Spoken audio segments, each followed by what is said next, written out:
নমস্কার বন্ধুরা, প্রিয়াঙ্কা কুকিং রেসিপিতে সবাইকে সুস্বাগতম। আজকে নিয়ে চলে এসেছি ঘরোয়া স্টাইলে চিকেন রেসিপি। এই ঝোল ঝোল চিকেন রেসিপিতে কি কি লাগবে চলো আজকে তাই শেয়ার করি। তো প্রথমে আমার লাগছে টমেটো, রসুন, 8টা লঙ্কা আর আদা, আর লাগছে কাশ্মীর গুঁড়ো লঙ্কা, পেঁয়াজ, জিরে ধনে গুঁড়ো, হলুদ, নুন, টক দই আর সর্ষের তেল।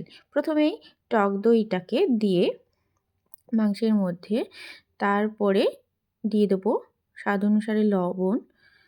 আমি এখানে 1.5 চামচ নিয়েছি। আর দিয়ে দেবো ওই পেঁয়াজ বাটা আর লঙ্কা বাটা, আদা বাটা, রসুন বাটা। তারপরে দিয়ে দেবো হলুদ আর কাশ্মীর গুঁড়ো লঙ্কা আর জিরে ধনে গুঁড়ো। তারপরে অল্প একটু তেল দিয়ে দেবো। আমি 3 চামচ মতো তেল দিয়েছি।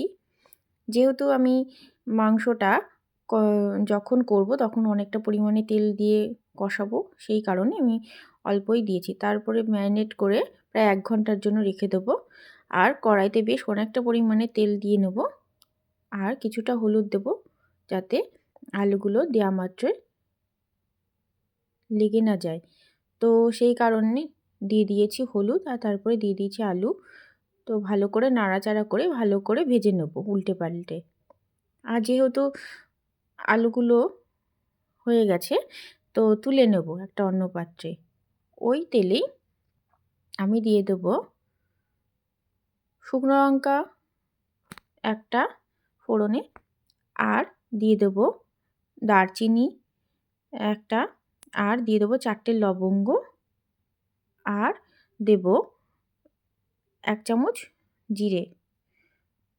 তারপরে ভালো করে একটু নাড়াচাড়া করে নেব। তারপর দেব পেঁয়াজ কুচি। পেঁয়াজ কুচি দেওয়ার পরে একটু নাড়াচাড়া করে নেব। তাতে দিয়ে দেব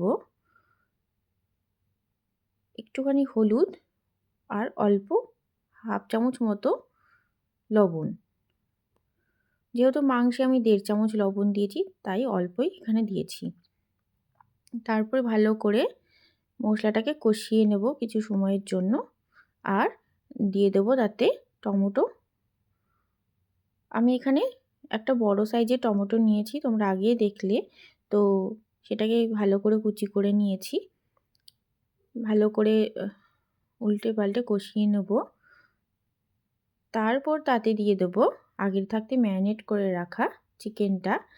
চিকেনটা দেওয়ার পরে একটু নাড়াচাড়া করে নেব। আর এখানে আমার একটু অসুবিধা হচ্ছিল, তাই আবার একটুখানি সাঁড়াশি দিয়ে ধরে নিয়েছি।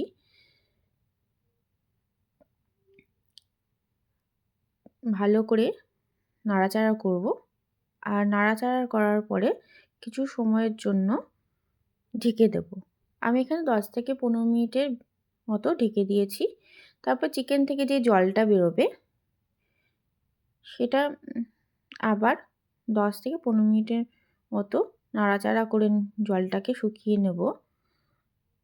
যতক্ষণ না মশলা থেকে তেল বেরোচ্ছে, ততক্ষণ মাংসটা কষিয়ে যাব। আমার মাংসটা মোটামুটি কষানো হয়ে যাওয়ার পরে তারপরে তাতে দিয়ে দেব বেশ অনেকটা পরিমাণে ঝোল। যেহেতু আমি আলু দেব, আর আলু দেওয়া মাত্রই কিন্তু জলটা শুকিয়ে যায়, তাই অনেকটাই দিয়েছি। তোমরা চাইলে একটু কমও দিতে পারো। তারপর আলুগুলো দেওয়ার পরে একটু নেড়ে নেব। তারপর একটু ফুটে আসলেই তাতে দিয়ে দেব গরম মশলা।